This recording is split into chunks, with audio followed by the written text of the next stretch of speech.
Assalamualaikum warahmatullahi wabarakatuh.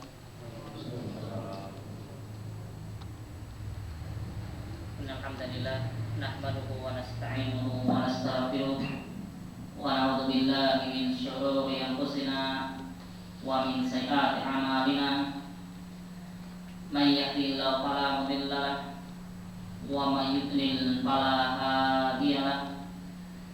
Asyhadu an la ilaha illallah wahdahu la syarika lahu wa asyhadu anna Muhammadan abduhu wa rasuluh. Qala Allah ta'ala ya ayyuhalladzina amanu taqullaha haqqa tuqatih wa la tamutunna illa wa antum muslimun. Fa inna asdaqal hadits kitabullah wa khairal hadi Muhammad sallallahu alaihi wasallam. Syarrul umuri muhdatsatuha fa inna kulla muhdatsatin bid'ah wa kulla bid'atin dhalalah wa kulla dhalalatin finnar. Amma ba'd. Wa fiddin asni wa yakum. Kita melanjutkan pelajaran kita pada tafsir Al-Quran Al-Karim, masih pada surat Al-Baqarah ayat yang ke-126.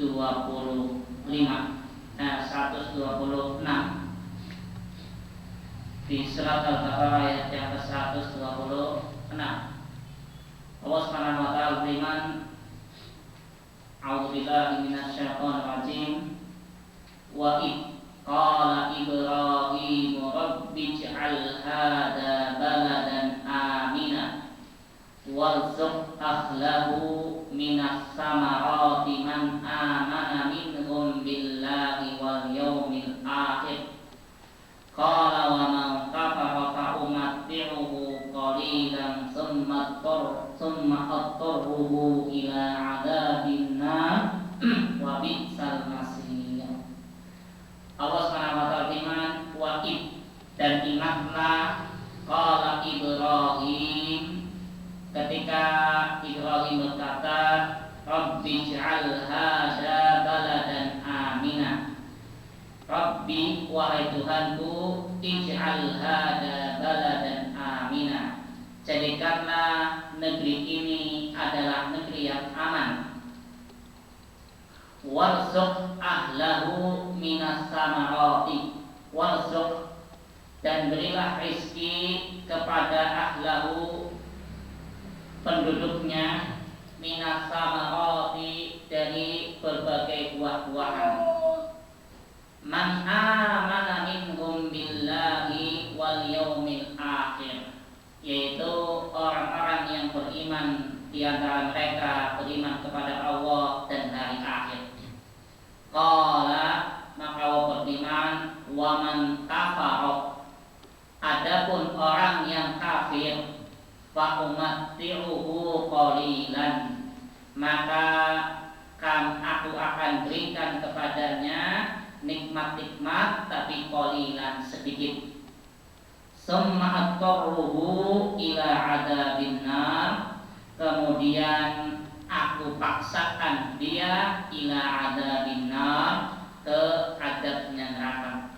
Wa bi'sal masir, dan neraka itu adalah bi'sal masir, seburuk-buruknya tempat kembali. Sebenarnya ayat ini pada pekan yang lalu atau beberapa pekan yang lalu pernah kita bahas faedah dari ayat ini atau pelajaran-pelajaran penting yang bisa kita petik dari ayat ini. Akan tetapi ketika kita menelaah kembali dan mentadaburi ayat ini, maka kita dapati ayat ini menunjukkan tentang barokahnya doa Nabi Ibrahim alaihissalam. Dan Nabi Ibrahim alaihissalam menunjukkan apa? Bahwa beliau adalah orang yang sangat perhatian kepada masyarakat atau kepada kaumnya. Nyatanya Pak, dari bentuk doa Rabbij'al hada baladan aminan, wahai Tuhanku, jadikanlah negeri ini adalah negeri yang aman. Artinya kita lihat di sini, Nabi Ibrahim alaihissalam tidak berdoa untuk dirinya saja, tapi berdoa untuk orang lain. Ketika seseorang memang dalam hatinya ada kecenderungan cinta kepada orang lain, pasti dia akan mendoakan untuk orang lain. Makanya kita tahu ketika seseorang mendoakan orang lain, maka malaikat akan mengatakan amin walaka mislu. Malaikat akan mengatakan amin, dan engkau akan mendapatkan apa yang kau doakan. Ketika kita pengen dapat hidayah, kita mendoakan tetangga-tetangga kita, saudara-saudara kita, ya Allah berilah hidayah kepada tetanggaku atau saudaraku, maka malaikat pun akan mengatakan apa? Amin, dan engkau akan mendapatkan apa yang semisal dengannya. Nah, ada keutamaan dalam berdoa untuk orang lain. Berapa kali kita mendoakan tetangga kita dapat hidayah? Berapa kali kita mendoakan saudara-saudara kita untuk bisa di atas jalan yang benar? Kalau nggak pernah, tanyakan keimanan kita. Karena bentuk iman adalah apa? Salah satunya adalah mencintai saudaranya sebagaimana kita mencintai diri kita. Kalau diri kita pengen dapat hidayah, kita pun pengen orang lain pun dapat hidayah. Kita lihat ikhwan fillah azanillahu wa iyyakum. Allah Subhanahu wa taala menyebutkan di dalam ayat ini bahwa ternyata Allah itu tidak membatasi rizki buat orang yang beriman saja. Dalam ayat ini disebutkan warzuq ahlahu minas samarati man amana minhum billahi wal yaumil akhir. Ketika Nabi Ibrahim berdoa kepada Allah, berilah rizki buat orang-orang yang beriman dan beriman kepada Allah dan beriman kepada hari akhir. Ternyata Allah Subhanahu wa taala mengatakan wa man kafara fa umatti'uhu qalilan. Adapun orang yang kafir akan kami beri dia kenikmatan qalilan, sedikit.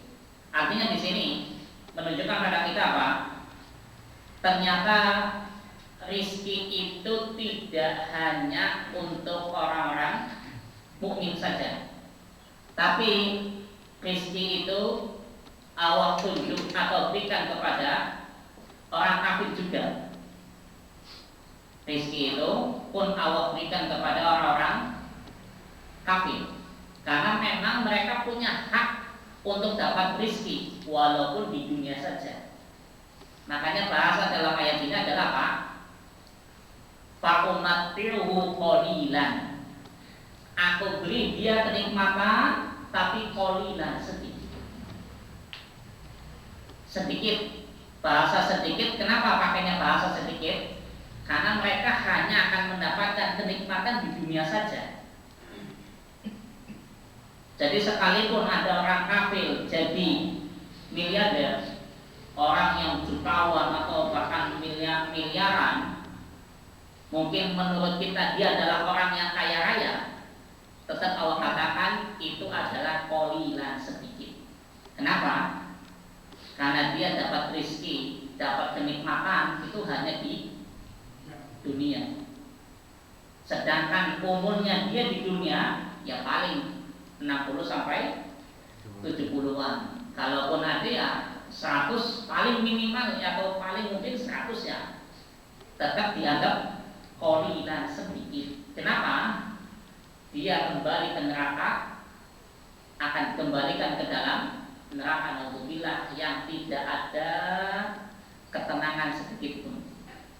Di neraka tidak ada kenikmatan sedikit pun. Makanya Allah katakan dalam ayat ini dengan bahasa fa'umatti'uhu qalilan, aku beri dia kenikmatan tapi sedikit. Nabi Nuh alaihi salam ketika ditanya tentang dunia, Nabi Nuh alaihi salam ketika ditanya tentang dunia, antum masih ingat apa pendapatnya Nabi Nuh alaihi salam tentang dunia?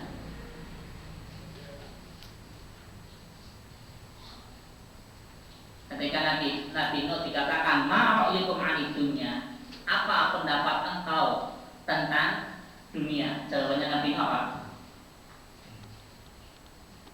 Masih ingat? Hah?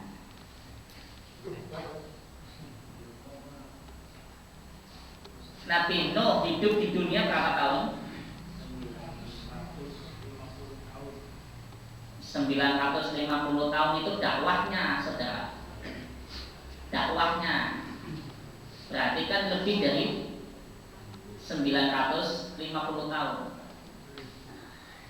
Kalaupun 950 tahun kurang 1000 tahun, 50 tahun lagi, ya kan? Misal, berarti kan umur yang paling panjang lah ya. Umur yang paling panjang menurut kita hampir 1 milenium, kalaupun dianggap 950. Tapi kan keterangan dalam ayat 950 itu adalah dakwahnya beliau. Jadi cukup lama umurnya. Tapi ketika ditanya tentang dunia, apa jawabannya Nabi Nuh alaihi salam? Seperti dia masuk rumah dari satu pintu, keluar dari pintu yang lain. Masuk rumah dari pintu pertama, dari pintu, kemudian keluar pintu yang lain. Gampangannya masuk sing ngarep, metu sing buri. Gede-gedene rumah pirang meter? 10 meter. Gede-gedene rumah digawe 15 meter wis lah. Melaku 15 meter kira-kira pirang menit? Angka semenit.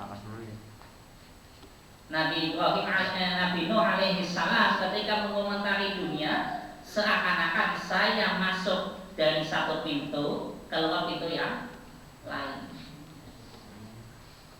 Artinya memang makanya Allah katakan fa'umatti'uhu qalilan. Dunia itu dianggap oleh Allah qalilan, sedikit. Hanya saja yang sedikit ini orang pada berebutan, ya enggak? Yang sedikit ini orang pada berlomba-lomba. Makanya ketika kita melihat asbab ihlakil ummah atau asbab halakil ummah, sebab-sebab binasanya umat, salah satu sebabnya adalah apa? Salah satu sebabnya adalah ketika seseorang itu berlomba-lomba dalam urusan dunia. Salah satu sebab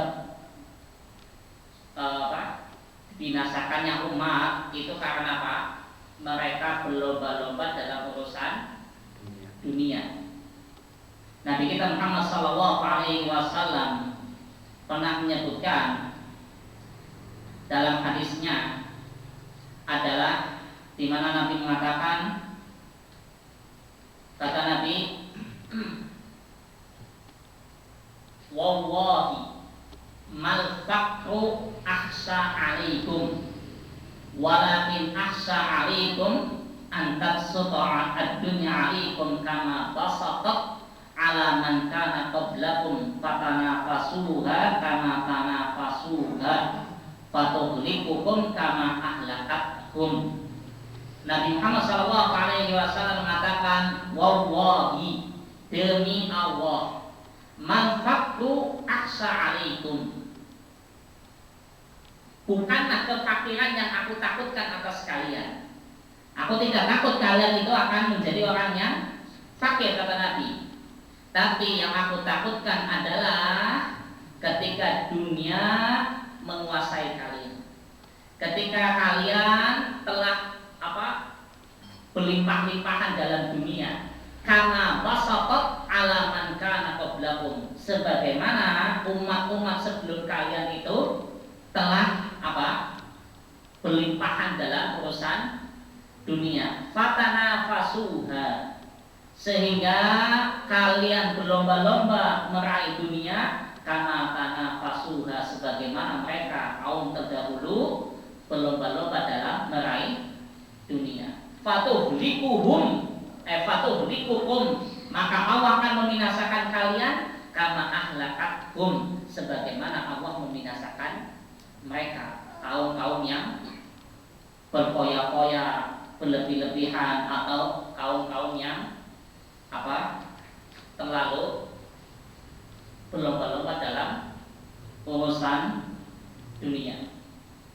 Jadi ternyata Allah SWT menyebutkan bahwa untuk urusan berlomba-lomba dalam urusan dunia itu ternyata sebab kehancuran umat ini. Seperti itu.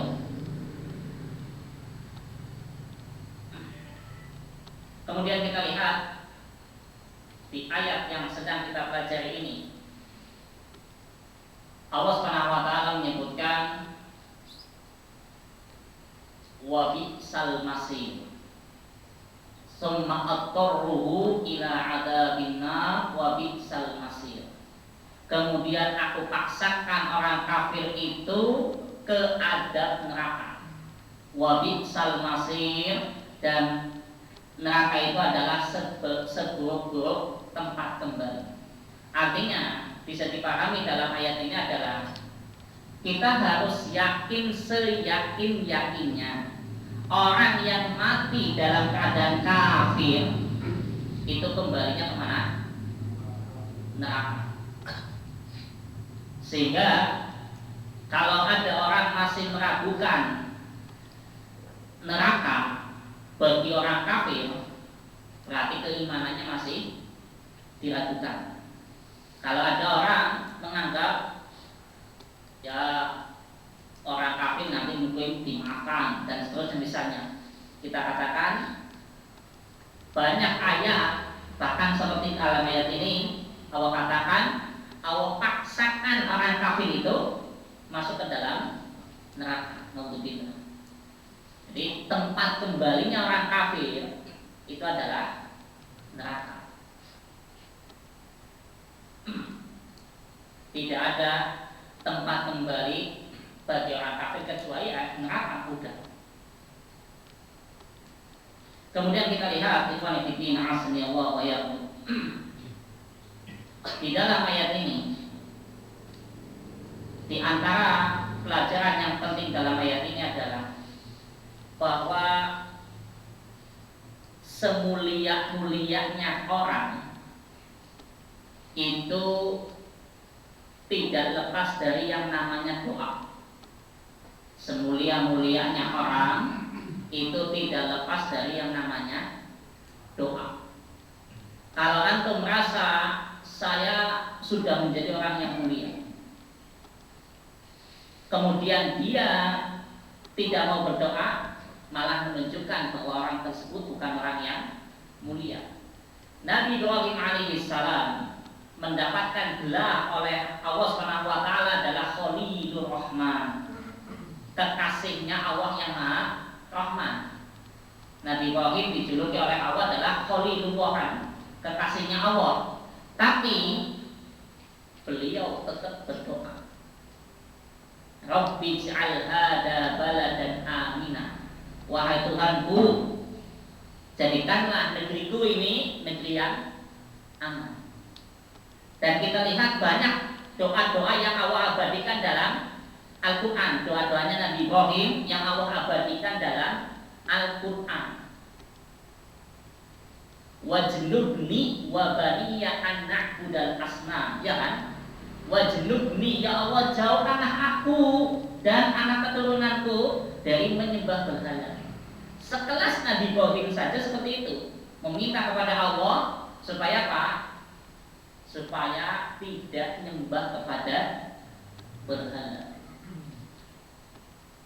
Bagaimana dengan kita? Naudzubillah, kan seperti itu. Sekelas Nabi Ibrahim saja memohon kepada Allah, ya Allah jauhkanlah aku dan keturunanku dari menyembah berhala. Nah, kemudian ayat ini menunjukkan pula bahwa ternyata yang namanya doa itu pasti ada pengaruhnya. Yang namanya doa itu pasti ada pengaruhnya. Mungkin di dunia atau mungkin di akhirat. Karena di antara keutamaan doa adalah apa? Mendapatkan apa yang kita inginkan atau terhindar dari sesuatu yang kita tidak inginkan. Salah satu doa, manfaatnya doa adalah apa? Mendapatkan sesuatu apa yang kita inginkan atau terhindar dari sesuatu yang tidak kita inginkan. Seseorang ketika dia pergi dari rumahnya berdoa, Bismillah, tawakkaltu 'ala Allah, la haula wala quwwata illa billah, maka minimalnya apa? Dia akan terhindar dari sesuatu yang dia tidak inginkan. Kalau ada orang, kalau saya sudah berdoa tapi tetap kecelakaan, jawabannya gimana?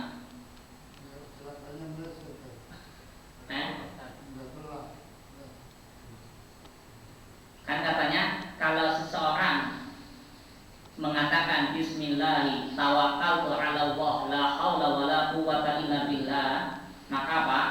Allah akan cukupi dia kan? Allah akan jaga dia kan? Ternyata misal ada orang sudah doa seperti itu, tapi ternyata alhamdulillah misalnya kecelakaan, jatuh dari motornya atau apalah, jawabannya gimana? Coba. Takdir. Karena doa itu bisa lebih kuat daripada takdir. Kalau doa itu bisa lebih kuat daripada takdir, maka apa? Yang seharusnya dia terkena dengan doa itu tertolak. Atau bisa jadi takdir yang lebih kuat. Kalau takdir yang lebih kuat, maka doa itu minimalnya menjadikan mendinglah. Misalnya si domenepan lukanya gede, orang gede, karena ada doa seperti itu. Apa? Ya.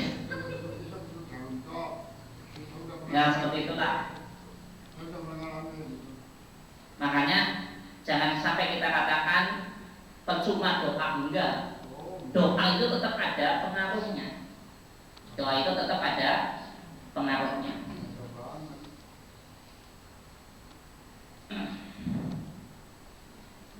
Kemudian ikhwan fillah azani Allah wa iyyakum. Ayat ini juga menunjukkan pada kita tentang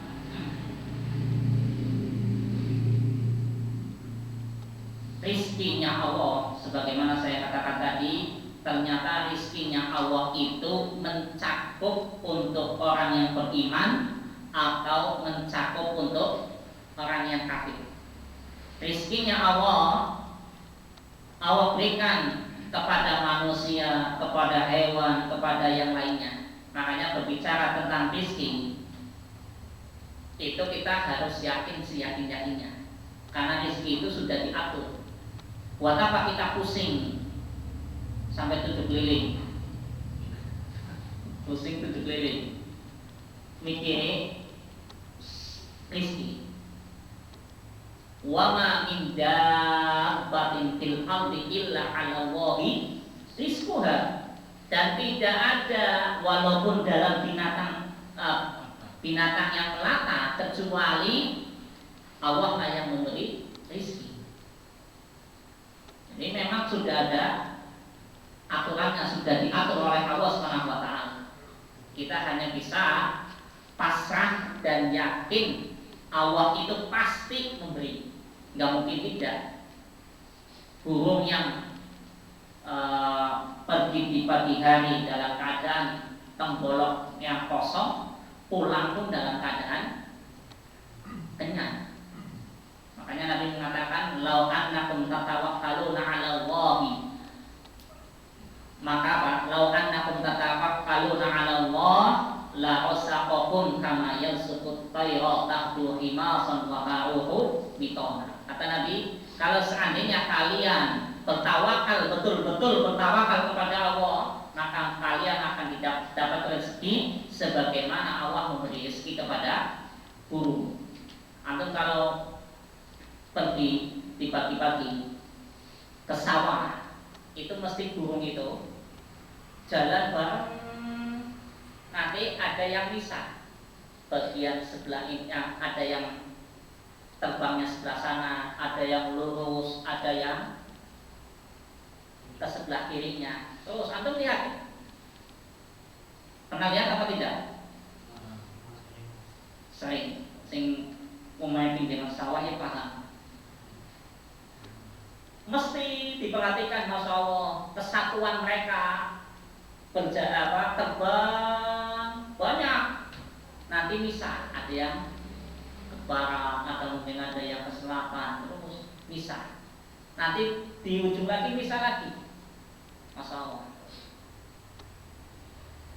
Di pasar itu ceretekan jualan buah, ya tetap bayar masing tuku. Ceretekan jualan pakaian, mesti payu atau tidak? Kalau logika kan, kalau mau berlogika ya, yang namanya jualan ceretekan ya nggak tahu yang mana yang akan dapat rezeki. Tapi ternyata kalau logika bisa jadi yang pertama yang dapat rezeki, ya kan? Yang pertama, misalnya pintu masuk pasar itu, yang pertama jualan apa misalnya? Plastik. Nggak mesti, ternyata bisa jadi ternyata yang tengah yang dapat rezeki, bisa jadi yang ternyata yang ujung yang dapat rezeki. Logikanya kan memang yang pertama, orang tertarik kan, udah ada niatan dari rumah mau beli pakaian, masuk ini nggak teringat sampai ujung baru ingat, oh ya saya mau beli pakaian. Nah ternyata di ujung, dia belinya di ujung, kan bisa jadi, bisa tidak? Udah ada yang ngatur. Kemudian pelajaran penting dari ayat ini pula adalah wajib bagi kita menggunakan waktu yang sedikit ini dengan amalan-amalan yang bermanfaat. Karena Allah SWT mensifati dunia itu dengan kalimat qalilan, sedikit. Maka apa? Yang perlu kita perhatikan adalah apa? Gunakan waktu kita yang sedikit ini untuk beramal amalan yang bermanfaat buat urusan akhirat kita. Nabi kita Muhammad Shallallahu Alaihi Wasallam ketika menjelaskan tentang walaupun besok kiamat, tetap kita disuruh apa? Tanam pohon kan? Walaupun ada keterangan misalnya besok nih mau kiamat, Nabi pernah mengatakan apa? Tetap tanam pohon. Artinya apa? Ada usaha untuk apa? Untuk melakukan hal-hal yang baik, yang positif. Karena waktu yang sempit ini kalau tidak digunakan dengan sebaik-baiknya, yang ada adalah penyesalan. Waktu itu kan tidak akan bisa kembali, sebagaimana tetesan air mata itu tidak akan bisa kembali ke kelopak mata.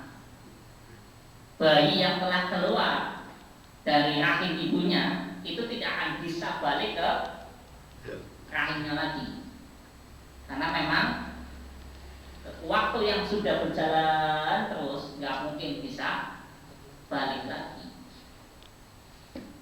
Makanya aneh kalau ada orang pekerjaannya cuma apa? Mantengi kayu, sekat. Kayu dipantengi kan?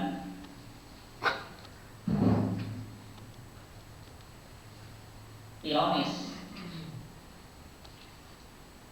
Dulu pernah saya pernah menjelaskan kalau umur kita itu yang sedikit banyak sekali sia-sianya, ya apa tidak? Yakin apa tidak? Yakin. Nonton TV-nya, WA-nya, Facebook-nya. Kalau memang butuh untuk buka ya kita buka. Kalau memang ada manfaat misalnya, tapi kalau urusan untuk dunia saja untuk tidak. Allah katakan apa dalam ayatnya di walanas alan di ayat surat apa itu yang menyebutkan bahwa kenikmatan kita itu pasti akan ditanya oleh Allah Subhanahu wa taala. Surat apa?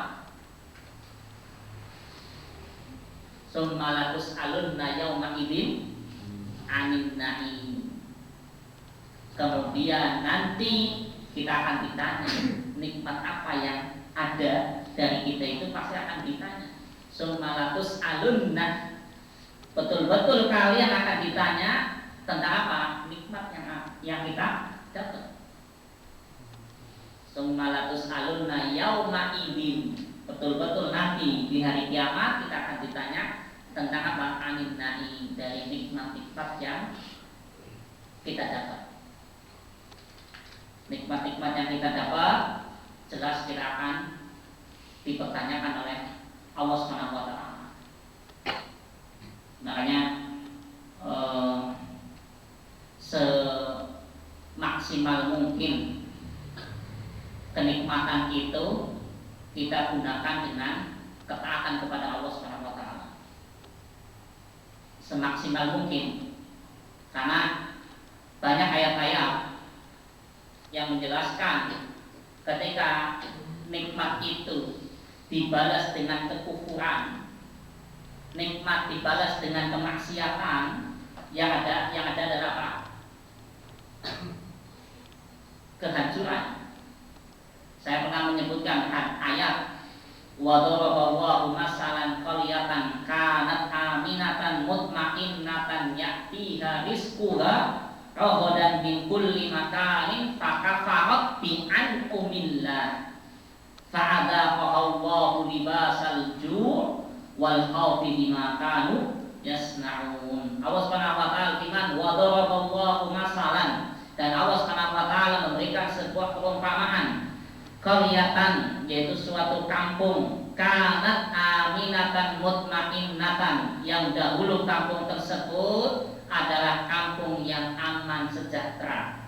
Ya'tiha rizquha raghadan, rizkinya datang bertubi-tubi, raghadan, terus menerus, min kulli makanin, dari berbagai arah.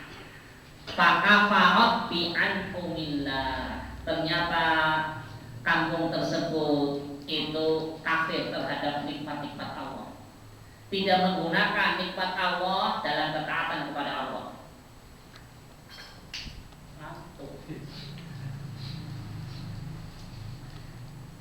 Fakafarat bi anhumillah, lalu dia kufur terhadap nikmat Allah. Syukur dibalas dengan kekufuran, nikmat dibalas dengan kemaksiatan, bahkan dibalas dengan kesyirikan kepada Allah Subhanahu wa taala. Naudzubillah. Maka apa kata Allah? Fa'adaqahu libasal jur. Maka Allah timpakan bagi mereka pakaian ketakutan dan pakaian kelaparan dan pakaian khauf, ketakutan, bima kanu yasnaun, atas apa yang mereka perbuat. Dan Allah Subhanahu wa taala menyebutkan dalam ayat yang lain, wa ma asabakum min musibatin fabima kasabat aydikum, dan apa yang menimpa, musibah yang menimpa pada diri kalian kecuali bima kasabat aydikum, kecuali karena apa? Perbuatan dari perbuatan kita sendiri. Kalau kita pengen kembali lagi mendapatkan nikmat lagi dan seterusnya, maka apa? Kenikmatan itu kita gunakan untuk ketaatan kepada Allah. Kenikmatan itu kita gunakan untuk apa? Mendekatkan diri kepada Allah Subhanahu wa taala. Karena Allah mengatakan apa? Zalika bi anna Allaha lam yakun mughayyiran ni'matan an'amaha 'ala qaumin hatta yughayyiru ma bi anfusihim. Allah mengatakan apa? Zalika bi anna Allaha lam yakun mughayyiran. Yang demikian itu karena Allah tidak akan merubah suatu nikmat yang Allah berikan kepada suatu kaum hatta yughayyiru ma bi anfusihim, sampai mereka merubah diri sendiri. Sampai mereka merubah dari kufur nikmat menjadi syukur nikmat, dari bid'ah ke sunnah, dari syirik ke tauhid, hatta yughayyiru ma bi anfusihim, sampai mereka merubah dari kemaksiatan menjadi ketaatan kepada Allah. Pasti Allah akan kembalikan lagi kenikmatan-kenikmatannya. Iya. Dan Allah dalam hadis yang lain, Nabi Muhammad SAW mengatakan apa? Bahwasanya seseorang itu tercegah rezekinya disebabkan apa? Dosa yang dia lakukan. Artinya di sini yang bisa kita ambil pelajaran memang bahwa yang namanya kufur nikmat itu akibatnya besar sekali. Kufur nikmat itu akibatnya besar sekali. Dan kita berbicara kufur nikmat, mungkin kita ini termasuk yang bersyukurnya kepada Allah kurang. Ya apa tidak? Ya apa tidak? Iya. Karena apa? Setiap anggota tubuh kita ini dituntut pendengaran kita gunakan untuk apa? Nikmat mata kita gunakan untuk apa? Nikmat tangan kita gunakan untuk apa? Nikmat kaki kita gunakan untuk apa? Kemudian nikmat yang lainnya yang ada saja itu pasti akan dipertanggungjawabkan oleh Allah Subhanahu wa taala. Ketika telinga lebih banyak mendengarkan musik daripada mendengarkan Al-Quran, ya berarti dia sedang apa? Kufur nikmat. Kan seperti itu. Ketika mata lebih banyak memandang hal-hal yang diharamkan oleh Allah daripada memandang Al-Quran, membaca Al-Quran, berarti termasuk bagian daripada apa?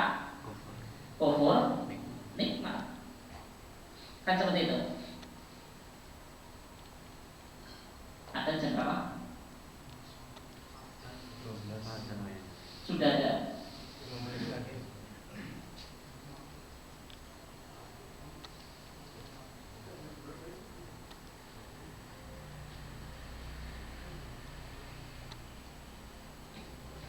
Kemudian yang bisa kita ambil pelajaran dari ayat ini adalah bahwa Allah Subhanahu wa taala menyebutkan tentang doanya Nabi Ibrahim alaihi salam, Rabbi ij'al hadza baladan aminah. Wahai Tuhanku, jadikanlah negeriku ini adalah negeri yang aman. Sebagaimana pada pembahasan-pembahasan yang lalu, nikmat aman itu adalah nikmat seseorang itu pasti akan mudah untuk hidup, mudah untuk bermuamalah, mudah dalam mencari nafkah dan seterusnya. Karena ketika keamanan itu tidak ada, yang ada adalah apa? Kegelisahan, ketakutan dan seterusnya. Saya sering membacakan sebuah hadis dari Nabi Muhammad SAW. Kata Nabi, man asbaha aminan fi sirbihi mu'afan fi badanihi indahu qutu yaumihi faka'annama hizat lahu dunya bihadafiriha. Saya pernah sering membacakan hadis ini di mana Nabi mengatakan apa? Man asbaha aminan fi sirbihi. Orang yang di pagi harinya merasa aman, artinya keluarganya aman, tempat tinggalnya aman, mu'afan fi badani, badannya pun sehat. Maka apa kata Nabi? Indahu qutu yaumihi, di hari itu dia pun punya perbekalan. Itu sudah merupakan nikmat yang luar biasa. Seakan-akan dunia itu milik dia. Ini kata Nabi, ketika seseorang di pagi harinya rumahnya aman, kemudian tempat tinggalnya aman, badannya sehat, di hari itu ada perbekalan untuk makannya dia, itu sudah seakan-akan hizat lahu dunya, seakan-akan dunia itu apa? Dia memiliki dunia seisinya, seakan-akan dia mempunyai udah nikmat yang luar biasa. Indahu qutu yaumihi, hari itu saja, bukan hari besok loh. Hari itu dia tidak punya perbekalan, bukan hari besok. Kalau antum hari besok sudah ada perbekalannya, ya apa tidak? Ya. Nabi hanya mengatakan hari itu, hari ininya dia punya perbekalan. Wis, itu sudah nikmat yang luar biasa. Bukan berbicara hari besok. Hari besok kan saya yakin antum ATM-nya sama isinya pira. Ya. Singana. Singana. Singana. Silaka. Silaka niki konsep hari ini saya bisa makan, saya ada perbekalan, sudah cukup. Indahu qutu yaumihi. Bayangkan Nabi hanya mengatakan hari ini, hari itu dia, bukan hari besoknya lagi bukan. Nabi tidak mengatakan apa? Yang penting ada jaminan hidup 1 bulan lah. Enggak. Hanya mengatakan hari ini saja sudah. Ya kan? Lalu kan gajian tetap jelas kok. Gaji sekian tapi bisa untuk 1 bulan ke depan. Ya apa tidak? Sing gaji